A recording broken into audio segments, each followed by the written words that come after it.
Hello everyone, आप सभी का एक नई वीडियो में स्वागत है। मैं हूं आपके साथ आशीष सर और आज भी एग्ज़ाम देके आ गए हैं आप सोशल साइंस क्लास 9 का मिड टर्म एग्ज़ाम था 2021-22 में और ये पेपर आपका मॉर्निंग शिफ्ट का है।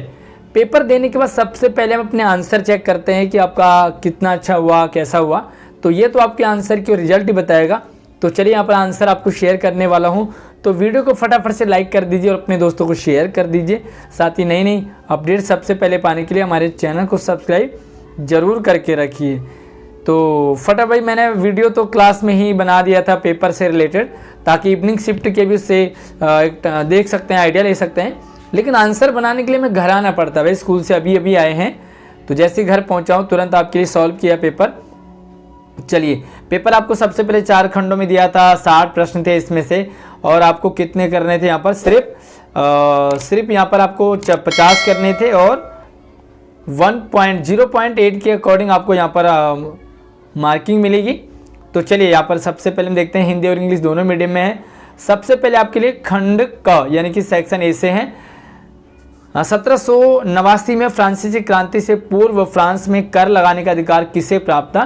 तो जो ये टैक्स था इसका जो किसको था इसका राइट? तो ये राइट था आपका स्टेट जनरल को। ठीक है, यहाँ पर इंग्लिश में आप देख सकते हैं स्टेट जनरल को, बी ऑप्शन करेक्ट है। और उसके बाद देखो, अगर हम दूसरे सवाल की बात करें तो फ्रांस संवैधानिक राजतंत्र कब बना? तो ये था आपका सी ऑप्शन, यानी कि 1791 में सी ऑप्शन आपका करेक्ट है। और थर्ड ऑप्शन की बात करें, थर्ड प्रश्न की, तो इसके लिए आपका सी ऑप्शन करेक्ट है। ठीक है, हिंदी और इंग्लिश दोनों में करें।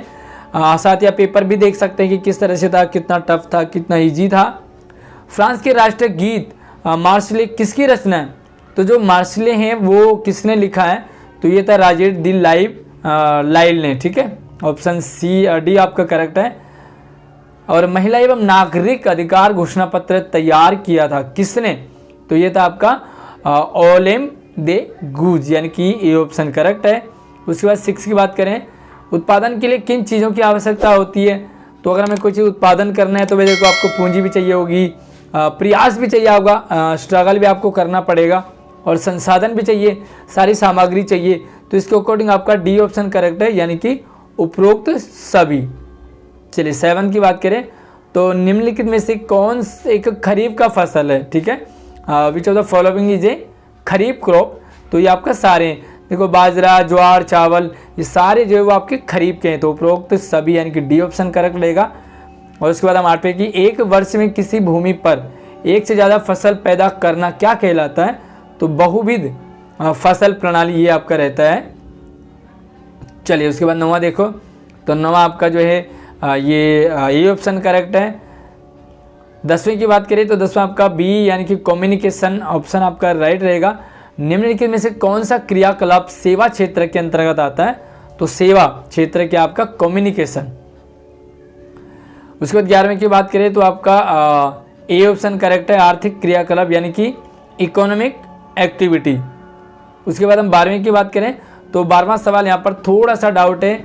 आधुनिक कृषि प्रणाली के उपयोग द्वारा पंजाब, हरियाणा और पश्चिम उत्तर प्रदेश में किस फसल की पैदावार को बढ़ावा दिया गया है? ठीक है, तो इसका आंसर चावल होना चाहिए, बट चावल यहाँ पर ऑप्शन में है नहीं।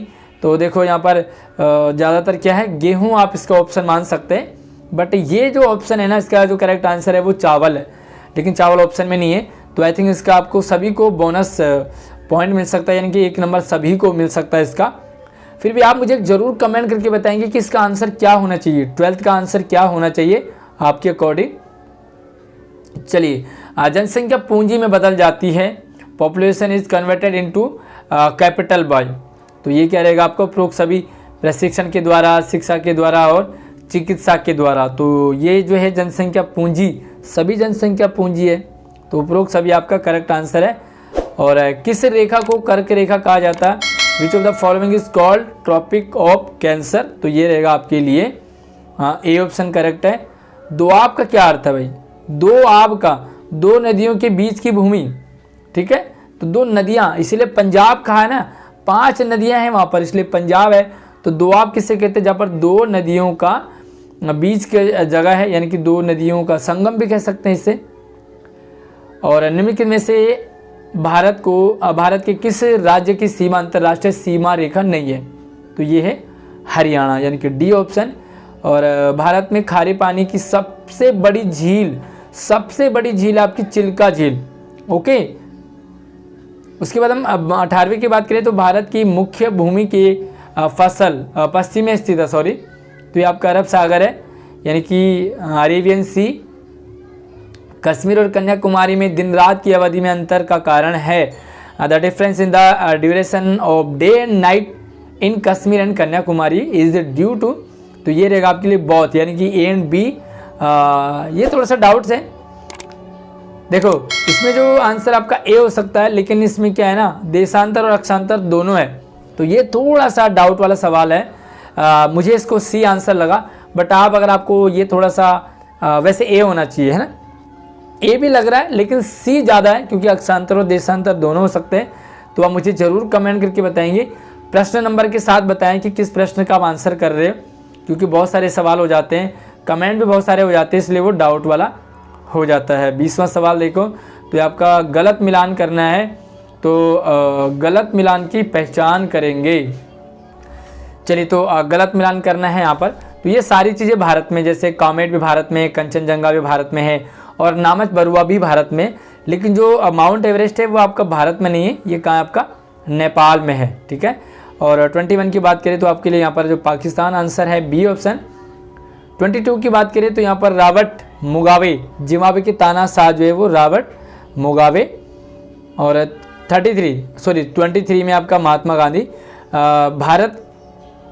भारतीय संविधान सभा के अध्यक्ष नहीं थे, ठीक है। बाकी ये तीनों थे, सरदार वल्लभ भाई पटेल थे, राजेंद्र प्रसाद थे, जवाहरलाल नेहरू थे, लेकिन महात्मा गांधी इसके सदस्य नहीं थे। 24 की बात करें तो यहाँ पर जो उद्देशिका यानी कि प्रेमबल आपका आंसर रहेगा, और ये आ गया आपके पास सेक्शन बी। तो आपको यहाँ पर क्या करना था, ये पहचान करनी थी कि जो चित्र है ये किस चीज़ का है, किस बात का प्रतीक है, तो ये आज़ादी का प्रतीक है, ठीक है, फ्रीडम का। और ये आपका दृष्टिबाधित बच्चों के लिए है प्रश्न संख्या 25। तो यहाँ पर टूटी हुई बेड़ियाँ किसका प्रतीक है, तो ये आज़ादी का प्रतीक है, फ्रीडम का, ठीक है। यहाँ पर उसी से रिलेटेड सवाल दिया होता है। और 26 की बात करें, थोड़ा सा इसे और ओपन कर लेते हैं क्योंकि ये पूरा नहीं दिख रहा। और 26 की बात करें तो यहाँ पर देखो आपके लिए 3rd, 2nd और 4th ऑप्शन करेक्ट है, ठीक है। आप देख लो यहाँ पर फर्स्ट को छोड़ करके बाकी तीनों सही है, तो सी ऑप्शन आपका करेक्ट रहेगा। और उसके बाद हम 27 की बात करें तो ये सवाल आपके थोड़ा सा लॉजिक वाले हो जाते थे, संकल्पना और कारण वाले। तो 27 का आंसर आपका ए है। और अगर आपको किसी भी सवाल में कोई भी डाउट लगे तो आप मुझे कमेंट कर सकते हैं। और इस वीडियो को आपने सबसे ज़्यादा लाइक करना है। तो देखते हैं लाइक का टारगेट आपको मिनिमम 500 है, ठीक है, मिनिमम 500 है। देखिए 1000 लाइक आप कर पाते हैं या नहीं। तो यहाँ पर आपको मिलान करना था कॉलम ए और कॉलम बी से, तो आपका सी ऑप्शन यहाँ पर करेक्ट है। साथ में आप मार्क्स भी अपने टोटल करते जाइए। और 29 में आपका सी करेक्ट है। यहाँ पर भी देखो केवल 1 और 3 सत्य है, यानी कि फर्स्ट सही है, सेकंड सही है, और बी जो है आपका सेकंड वाली रॉन्ग है। तो सी ऑप्शन आपका करेक्ट रहेगा। और 30 की बात करें तो निम्नलिखित में से कौन सा कथन भारत के संदर्भ में सही है, तो 1, 2 और 3, यानी कि यह उत्तरी गोलार्ध में स्थित है, ये भी सही है। कर्क रेखा इससे लगभग 2 बराबर हिस्सों में बांटती, ये भी सही है। और अक्षांशीय विस्तार इसका इतना है, तो ये तीनों सही है, ठीक है। चलिए उसके बाद देखो 31 में, तो 31 में आपका जो है सही सिर्फ 1 और 2 है, तो बी ऑप्शन आपका करेक्ट रहेगा। उसके बाद 32 की बात करें तो यहाँ पर आपको फिर से मिलान करना था, तो आपका 1 और 3 सही है, यानी कि first and third, C option आपका करेक्ट रहेगा। और उसके बाद फिर से आपको संकल्पना और कारण वाले, तो यहाँ पर आपको बी ऑप्शन आपका करेक्ट रहेगा। और उसके बाद 34 में आपके पास ऑप्शन रहेगा, तो मैं डाउट में हूँ, मैं इसमें भी 34 में भी डाउट हूँ, श्योर नहीं है। तो आप मुझे कमेंट ज़रूर करें कि जो भी मैं डाउट में हूँ उसमें क्या ऑप्शन होना चाहिए। 34 में आपके अकॉर्डिंग क्या आंसर होना चाहिए, ज़रूर आप मुझे बताएं। और जिसमें श्योर नहीं हूँ तो मैं आपको गलत आंसर नहीं बताऊँगा। 35 का देखो आपका ए ऑप्शन आपका बिल्कुल सही है। और 36 में आपका बी ऑप्शन करेक्ट रहेगा। बड़े लंबे सवाल है तो आप इसे ज़रूर देखें समझें। और 37 में आपको ये बताना है कि रोजगार के किस क्षेत्र में काम करती है। ठीक है, ये स्टेटमेंट दिया था कि कविता एक कामकाजी महिला है। ठीक है, तो ये आपका है संगठित क्षेत्र, बी ऑप्शन करेक्ट है, यानी कि ऑर्गेनाइज सेक्टर में वो काम करती है। और 38 की बात करें तो 38 में क्या है कि ध्यानपूर्वक पढ़ना है आपको, सही विकल्प आपको देखना है। रवि बेरोजगार कहलाएगा यदि, वो बेरोजगार कहलाएगा कब कहलाएगा, तो देखो 1, 2 व 3 सभी सत्य हैं। ठीक है, यानी कि इसको तीनों सही ऑप्शन है आपके लिए। इसमें थोड़ा सा डाउट है, ये देखो यहाँ पर पहले में दिया है कि इसकी उम्र 15 से 59 है। अब देखो 15 का तो मजदूरी करेगा नहीं ना, अगर 18 से होता तो हम डी लगाते, बट डी भी लग रहे हैं। और इसका जो आंसर है ना वो आपका सी होना चाहिए, क्योंकि दूसरा और तीसरा तो बिल्कुल करेक्ट है, बट ए में डाउट है, क्योंकि ये 15 नहीं होना चाहिए, 18 से अगर ज़्यादा होता तब तो हम कहते कि वो बेरोज़गार है, बट 15 वाला तो स्टूडेंट है, तो स्टूडेंट कैसे बेरोज़गार रहेगा। तो यहाँ पर मुझे थोड़ा सा डाउट है, आप इसे सी समझ सकते हैं आंसर को। तो आपने क्या लगाया है इसमें, मुझे आप कमेंट में ज़रूर बताएं। 39 निम्नलिखित में से सही कथन पहचाननी है, तो सही कथन आपका ए ऑप्शन आपका करेक्ट है, बेरोजगारी में वृद्धि मंदीग्रस्त अर्थव्यवस्था का सूचक है। अब यहाँ पर आपको गलत की पहचान करनी है, गलत ये आपको ध्यान रखना है कि क्या पूछा है, तो आपको सी ऑप्शन करेक्ट है। उत्पादन में मानव पूंजी की भूमिका नहीं होती है, तो भाई मानव पूंजी, सबसे पहले पूंजी तो चाहिए आपको। ठीक है, जब तक पूंजी नहीं होगी ना, इन्वेस्टिंग नहीं होगा, तो तब तक हम कुछ कर भी नहीं सकते, उत्पादन नहीं कर सकते। और 41 की बात करें तो यहाँ पर आपको सही कौन सा वो बताना था, तो ये तीनों ही सही है, ऊपर वाले सही है तीनों, तो डी ऑप्शन आपका करेक्ट रहेगा। और 42 में आपका पंथ निरपेक्षता ऑप्शन सही है, सेक्युलरिज्म है ना। और 43 में आपको ये गांधी जी के विचार पढ़ने थे, और उसके बाद आपको बताना था कि महात्मा गांधी जी के सपनों का भारत में क्या है, तो बी ऑप्शन आपका करेक्ट है कि समाज में सब व्यक्तियों की भागीदारी होगी। चलिए, इसके बाद 44 में हमें संविधान की आवश्यकता होती है, क्यों होती है, तो आप तीनों पढ़ें इसे, तो ये आपका जो है डी ऑप्शन करेक्ट है, यानी कि फर्स्ट सेकंड एंड थर्ड तीनों बिल्कुल सही हैं। 45 की बात करें तो आपका सी ऑप्शन आपका करेक्ट है। बड़े लंबे सवाल हैं, मैं सवाल नहीं पढ़ रहा हूँ तो ताकि आपको ये जल्दी आप आंसर चेक कर पाओ। निम्नलिखित में से कौन सा कथन भारतीय संविधान सभा के संदर्भ में सही है, तो अगर आप पढ़ो इसे ध्यान से तो आपके लिए तीनों ही सही है, तो अकॉर्डिंग टू डी आपका करेक्ट है। और अब सेक्शन सी आपको आ गया, तो यहाँ पर आपने इसे पढ़ना है, ये एक तरह से पैसेज टाइप का है, तो इसे आप पढ़ें। और अगर आप इस वीडियो को अगले साल देख रहे हैं, यानी कि पिछले साल का पेपर हो रहा है, इसे बाद में देख रहे हो, तो ये आप एक एज ए प्रैक्टिस कर सकते हैं इसके लिए, तो इसे आप स्क्रीनशॉट ले लो ताकि इसे पढ़ पाएँ, और पढ़ने के बाद आप इसके सवाल कर पाएँ, आंसर कर पाएँ। तो हिंदी और इंग्लिश दोनों में से 18वीं सदी में फ्रांस पर किस राजवंश का शासन था, तो ये है ब्रूबो। ठीक है, सी ऑप्शन। 48 का सी ऑप्शन करेक्ट है, फ्रांसीसी क्रांति। और 49 की बात करें तो यहाँ पर आपका उपरोक्त सभी 49 ठीक है, सॉरी 49 का डी ठीक है। और 50 फ्रांसीसी क्रांति के समय फ्रांस की मुद्रा क्या थी, तो ये थी आपकी लिवरे आपकी बी ऑप्शन करेक्ट है। 51 की बात करें तो यहाँ पर 3 ऑप्शन। 18वीं शताब्दी में फ्रांस का समाज कितने स्टेट्स में था, तो ये 3 स्टेट्स में। 52 की बात करें तो आपका ब्रिटेन ऑप्शन करेक्ट है। और 50 इसके बाद आपको यहाँ पर जो दूसरा पैराग्राफ टाइप का है, इसको पढ़ना है, अपने ध्यान से पढ़ें समझें, थोड़ा सा लंबा जरूर है। हिंदी और इंग्लिश वीडियो को रोक करके भी आप देख सकते हैं। और इसका जो सही आंसर है, सरकार के स्वरूप के तौर पर लोकतंत्र की बुनियादी बात क्या है, इनमें से कोई नहीं, तो ये तीनों ही गलत है।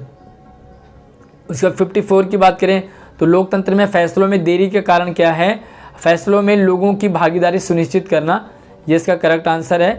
और 55 की बात करें तो केवल दूसरा सही है, यानी कि यह लोगों के द्वारा चुना हुआ होता है। ठीक है, और इसके बाद हम बात करें 56 की, निम्नलिखित में से कौन लोकतंत्र की कमी नहीं है, तो लोगों द्वारा चुना जाना ये कमी नहीं है, ये अच्छी बात है। 57 का आपका लोकतंत्र सही आंसर है। और डेमोक्रेसी 58 की बात करें तो आपका ए ऑप्शन आपका करेक्ट रहेगा। और अब आ जाते हैं सेक्शन डी पे, जो कि आपका रहेगा मैप। तो मैप बेस पर है, यहाँ पे आपको 2 सवाल थे 59 और 60, इसी के बेस पर आपको नीचे मैप दे रखा है, मैप भी दिखाऊंगा आपको। और मैप में आपको ऑप्शन दे रखा था ए और बी। तो ए में आपको क्या भरना था, मानचित्र की पर संकेत ए उस राज्य की राजधानी है जिस राज्य में ये अंकित है, तो कौन से राज्य में है वो, तो यहाँ पे आएगा आपका ए यानी कि भुवनेश्वर। और 60 में आप देखो कि भारत में उसी राजनीतिक मानचित्र पर बी, आपको ए और बी निशान दे रखा है, तो वहाँ पर एक पर्वत चोटी कौन सी है, तो ये आपकी है कंचनजंगा, ठीक है। और ये आपके लिए रहेगा दृष्टिबाधित बच्चों के लिए। चलिए, भारत के उड़ीसा राज्य की राजधानी भुवनेश्वर है।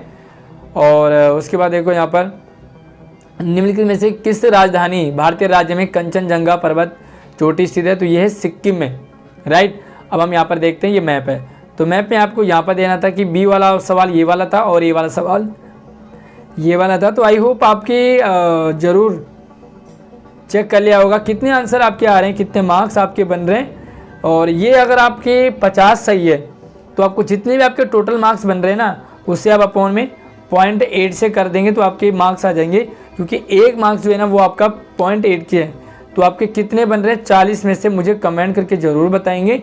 और इस वीडियो को लाइक करके शेयर करें। साथ ही आपको हिंदी की बहुत अच्छी तैयारी अगर करनी है तो हमारे चैनल पर हिंदी से रिलेटेड कंप्लीट आपको सारा का सारा सिलेबस, ग्रामर सब कुछ मिलेगा, तो आप ज़रूर चेक कीजिए। और अगर आपको पहाड़ी यादें, पहाड़ी लाइफस्टाइल, झरने, नदी, पहाड़ वो अच्छे लगते हो तो हमारे इस वीडियो के डिस्क्रिप्शन में आपको चैनल है पहाड़ी यादें पहाड़ी बातें, उसे ज़रूर देखिए, प्यार दीजिए, सपोर्ट दीजिए। और हमारे टेलीग्राम चैनल पर जुड़ने के लिए भी लिंक आपको मिल जाएगा, ज़रूर ज्वाइन कीजिए। धन्यवाद।